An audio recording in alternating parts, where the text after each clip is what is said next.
All right, good morning, everybody. Obviously jumping into the week, is a very disappointing outcome there Saturday night. I know I mentioned that after the game, and you're going back watching the film. It's one of those things that, in the moment, in the situation, our guys did not respond, to the way that we were, hopeful. In that situation, being up 10, going, I think it was 4 minutes left in the game, 4:50. I had all confidence that we were going to be able to finish the game and and get the win. As you look and how we played, how we executed, offensively, we're never able to get in rhythm. I thought there were some good things that we did in the run game at times. Really had no explosiveness in the offense. Inconsistent, in the passing game, too many drops.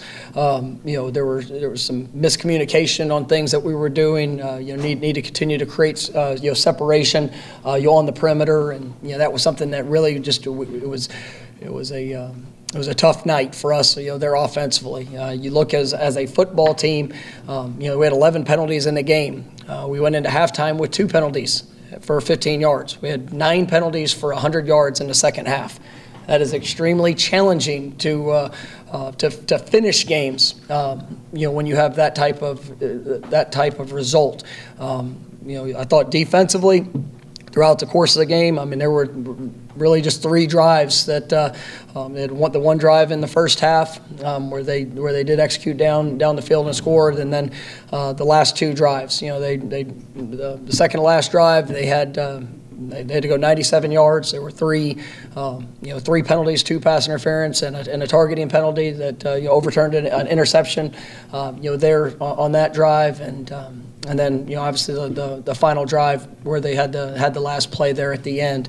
But there was still, I thought our guys, they played hard. I thought our defensive front was, gave really good effort. I think, in the defensive backfield, we missed some one-on-one opportunities, and it goes, those were some of the things that, referenced just trusting technique, trusting fundamentals. We have talented guys there in the back end, but in the moment, we've got to just rely on those on those fundamentals to be able to finish the plays in those one-on-one situations. Something that showed up in the first week, and you also hear this past week. But offensively, our third down situations, our third and fourth down situations were poor. And you look at the short yardage, that's something that we have to be better at. We've got to be able to extend drives. I think third and fourth downs combined, we were 31% conversion, which is nowhere near our standard of how we want to operate. And I think it's one of the keys to the game, and really why we were unsuccessful. We got down to the goal line. Was not able to get the ball in, and it's just one of those things in any football game. The things that you have to do to be successful, we did not accomplish. And there were some bright spots, like I said, just throughout. We're continuing to be able to get pressure on the quarterback. We're continuing to be able to force the run defensively. Special teams, I thought we were able to do some good things, had some explosive plays, some guys that are performing well individually, and that's something we're going to have to be able to build upon. And offensively, I do believe that that our run game can be a strength. But even looking back at some of the mistakes we made, especially there late. The number of missed assignments there late in the game, was something that's.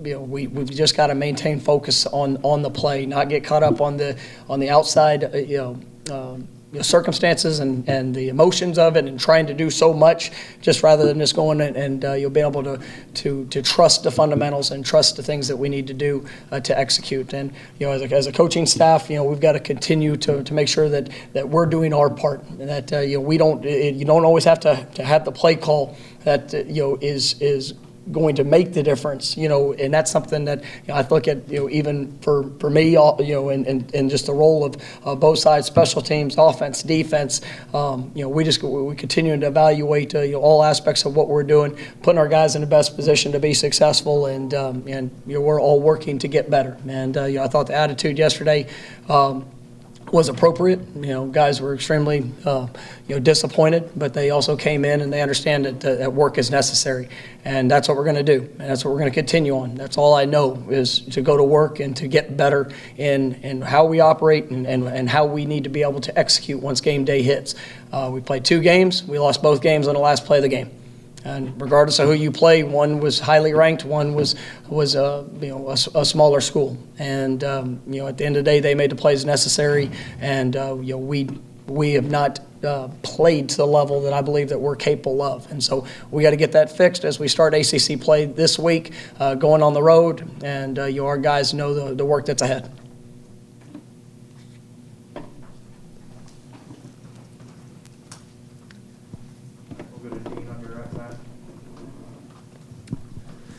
Coach, obviously a very disappointing loss for yourself and the team, but how much do you go back really to the drawing board, maybe to try to fix some things, or is it just trust the process, we'll keep doing the same things, it'll work itself out? Well, I mean, there's, when you look at it, there's not one point. There's not just one thing that has to be cleaned, has to be clean. We just have to continue to improve in a lot of phases. The one thing that, the penalties, the things that are putting us behind chains, the things that we're extending drives, those that have to get fixed. I mean, those are those critical moment, plays. I mean, we're sitting there and, there are a couple drives offensively that we have a first down on a run, and then all of a sudden we're 1st and 25, or we're 2nd and 30. I mean, those things can't happen to be good offensively. To making sure that we're finishing catches to the tuck. I mean, those things. There's not a drawing board that goes to that. That is just continuing to focus on the fundamentals, continue to buy into those things, and then as a player in the moment, that's what you have to trust. And there's not one player ever wants to go out there and drop a ball. No one player wants to go out there and get a penalty or to miss an assignment. Right? The intention is there, but sometimes trying to do too much costs you and distracts you from what you need to accomplish. And so those are things that we have to work on. And when you look at the grand scheme of things, I like the development that I've seen within the program. I believe in what we can do, and we just have to get better at that operation. Not only when it's there in the first quarter, but then when it gets down to all the things that have happened throughout the course of the game, right? You don't have to necessarily fix it. You just have to trust your fundamentals, and you have to play within yourself and play with what you're being asked to do, and go do it with the fundamentals that you train each and every day, and that'll allow you to be successful. But our guys understand that. It's when you go in and you watch film, you see the mistakes. There's a lot of moments that guys just I don't know why in that moment I did that, and but it's a reactionary thing, and I think. You watch the last play of the game.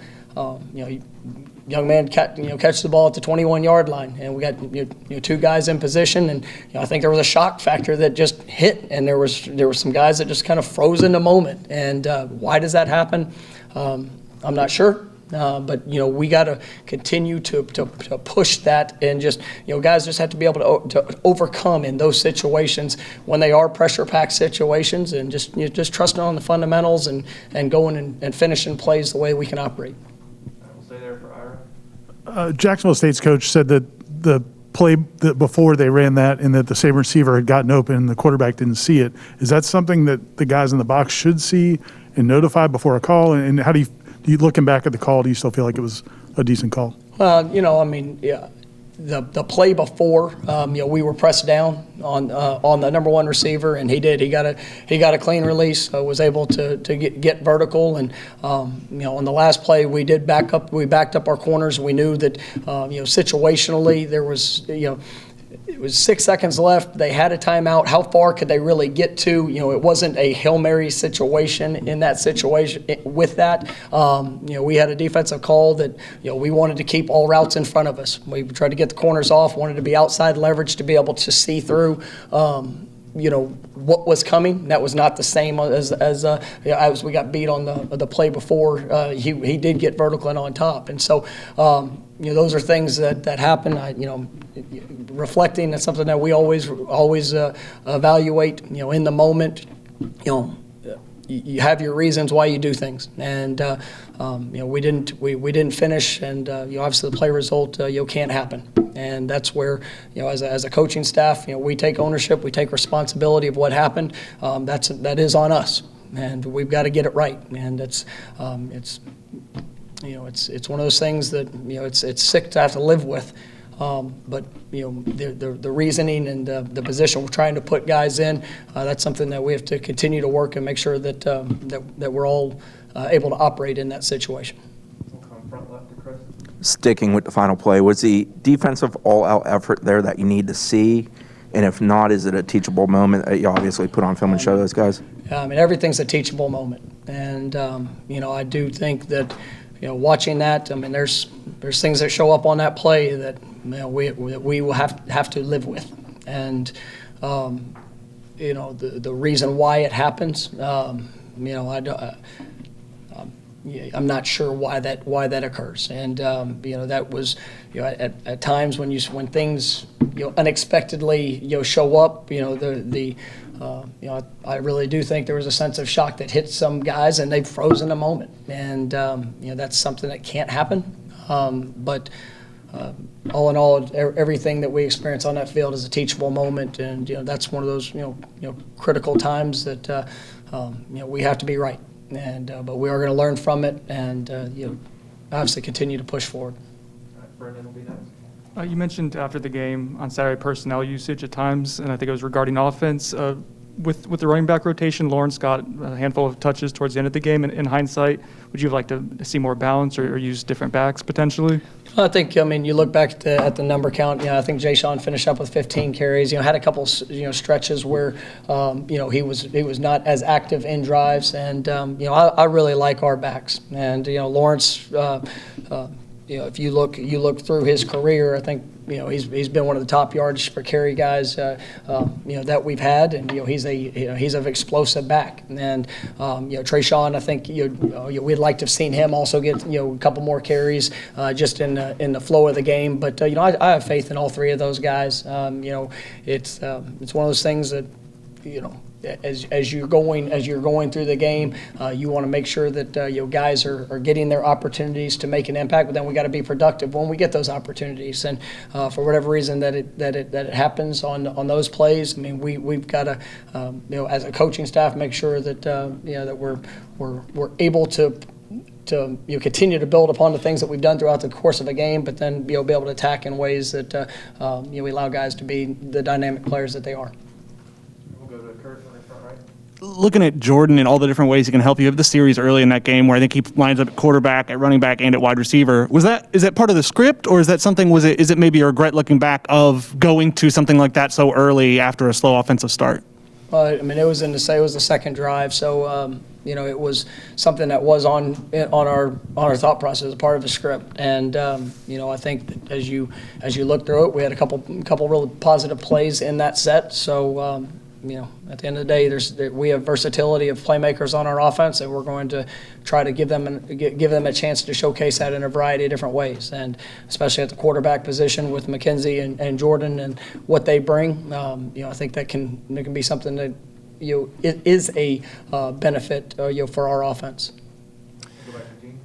Coach, outside of that first drive when there was a drop that would have gone probably for a touchdown, you didn't see very many plays down the field being made. Was that a function of guys not getting separation? Was Jacksonville State taking that away from you? Why was the downfield passing game ineffective? I mean, that was something we knew going into the game. I mean, watching them against us a year ago, against their prior opponent. I mean, they played soft coverage a lot of the times. There were times that they did challenge and come up, but they were trying to keep things over the top and force us to have to earn it down the field. And when you look at the shot opportunities that we tried to take, I mean, it was not very productive for us. And we were by way of either a couple penalties that showed up or just not getting the separation that was needed. That's something that hurt us in the game. And there's some games that we always want to be able to push the ball down the field, but we got to make sure we're taking what they give us, and sometimes maintaining that patience will open up future opportunities. But our vertical passing game was not very good in the game. Go to Adlon in the back right corner. Coach, after the game, some of the upperclassmen talked about it to them seemed a little bit bizarre that there was a lot of good feelings around the team after a loss against Notre Dame, and they thought that might have led to some of the way that the team played against Jacksonville State, but obviously that loss is a little bit different. Do you not have to talk about the magnitude of that loss, or do you need to reinforce it and push these kids to a different level now? You say not talking about the magnitude of Saturday night? Yeah, I mean, the Notre Dame loss was a kind of a good feeling loss, like a morale booster. And that's where I'm different. I've never had a good feeling loss.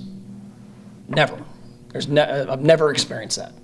And for us, I do believe in the character and the heart of our kids. I believe in the culture of what we do. And the fact that we didn't quit against Notre Dame, yeah, that's minimum expectations. The fact that we play hard, right, that's minimum expectations, right? I believe in these kids because I know what they invest. I know what they work. I know how much it hurts whenever you come up short. Notre Dame, Jacksonville State. Like, I see it. I live it. Like, that's the part of these kids that, I mean, they work extremely hard in this program. And it's also what's, so disappointing and so heartbreaking when you see, things that show up that are uncharacteristic of how we train and what we do. We have to learn how to overcome that. And I don't care who you play. It does not matter. It didn't matter the first week. It sure as crap didn't matter last week. We have to go out there and play, coach, and execute to how we train. And if we do that, then once again, I don't give a crap who we play. It won't matter because I believe in what these kids, who they are, what they're about. But obviously that is not occurring, and we are not doing that for 60 minutes, right, to level. So yes, the first week, we lost a game that I believe we should have won. Right? Same thing happened Saturday night. The first week, people are happy that we played hard. Well, that's going to be the standard. We're going to play hard. And we are going to if when bad things happen, we have got to be able to trust the training of what we do 365 days a year so that we can not have those distractions or mishaps or lack of mistakes in the moment when things get tough. But this football team's not going to quit. And, from all the things that have happened and the examples that we get to point back to in this last game, we have to build and get better, and we're going to. And this will be something that we look back to, right? Nobody wants to have the experience. Nobody wants to have the feelings. But it's our opportunity to respond to it, and it's our opportunity to go get better. That's why last night we didn't just sit out there and drag our heads around. Was anybody happy? No. Everybody's sick to their freaking stomach about what happened Saturday night. But you go back out and you go to work. And you go to work on focusing on fundamentals. You focus on the discipline. You focus on the details. There's accountability to all things in life. But what we need to do is we have to go out there and we have to be consistent as coaches. We have to be consistent as players, and then the consistency will show up on the field. With some of the ineligible receivers downfield and some of the other penalties that seemed like either not knowing assignments or not knowing the situation, was that maybe a result of the shorter week, or do you think it was just lack of focus? We had there was one ineligible guy downfield, and that was. There's certain things that we do schematically that put those things potentially into play. And if there's something that's disrupted and our timing gets off, that one I understand, not to live with, but I understand why that occurred. The mistakes or the penalties that showed up, the alignment penalties, that is, those things it's in the moment. I'd like to have a better reason for why that happened, but those are things that we just have to. Our awareness has to be on point, and we've got to make sure that that we're executing in the moment. Some of the things. I thought with the week prior we caught the ball really well. This last game we missed big opportunities to change the game, and so those are things that like I said, it becomes a focus issue, and how we practice, the intensity we try to bring throughout practice, and the distractions we try to bring into practice are to help in those moments. And, obviously that didn't show up as well there Saturday night. The short week of practice, I don't put a whole lot to that because there was nothing, it wasn't anything that we were, doing that was, I guess, out of the ordinary of how we wanted to operate. Go to Corey on the right. Mike, how did McKenzie grade out overall? And also, if your receivers aren't going to get make the type of plays you're looking to make, do you think about putting, to be blunt, putting a quarterback back there that can make plays with his legs and keep the offense moving that way? Does that come into play at all as a head coach? And how did McKenzie grade overall? I thought McKenzie, he had some plays that he definitely liked to have back, and there were some things that as he went through it. I thought he did some really nice things. Even being able to extend plays with his legs, find open receivers, being able to locate the ball where it needed to be, and if sometimes we didn't finish plays that occurred with. McKenzie back there is he's not a stationary target. He had a 3rd down and 7 that everybody was covered up and made a guy miss and ran for the first down, which I thought was a real positive. There's a lot of great things that he can do, and with his legs and being able to keep plays alive. But on the flip side of it, Jordan is a very talented young man, not only with his legs, but with what he could do with his arm, and that gives us opportunities, and it gives us opportunities to be able to utilize those guys in a lot of different ways, and that's something we're always going to explore. And there might be certain games that we'll see how it all plays out, but I believe that McKenzie, he did a lot of good things in the game and put us in a lot of good situations. We just got to do a better job and more consistent job of being able to execute. You look at it and some of the things that showed up and where we were and down in distance. It's not a whole lot of fun playing quarterback in those situations. Anything else? All right, we'll go 2 more. We'll go with Corey, then Ira. Do you foresee Pokey Wilson being able to play in the coming weeks or anything like that? And also, I guess Robert Scott and Maurice Smith. Those are 3 starters that are big parts of your offense. No doubt. I'm real hopeful that we'll see those guys. I think that as you go through a week, you try to prepare to get guys ready. Sometimes that plays out for you, sometimes it doesn't. Not having anytime you lose starters up front, it adds to the challenges, but we're hopeful that we'll get both those guys back here soon. And obviously with Pokey, I do believe he'll be available this week, but we'll see how the week goes. All right, last one, Ira. Throughout your career, you've had teams come back from tough losses. What are things you look for, especially like you said, that these guys have lost 2 games on last-second plays? Like, what are the things you're going to be looking for from the team this week?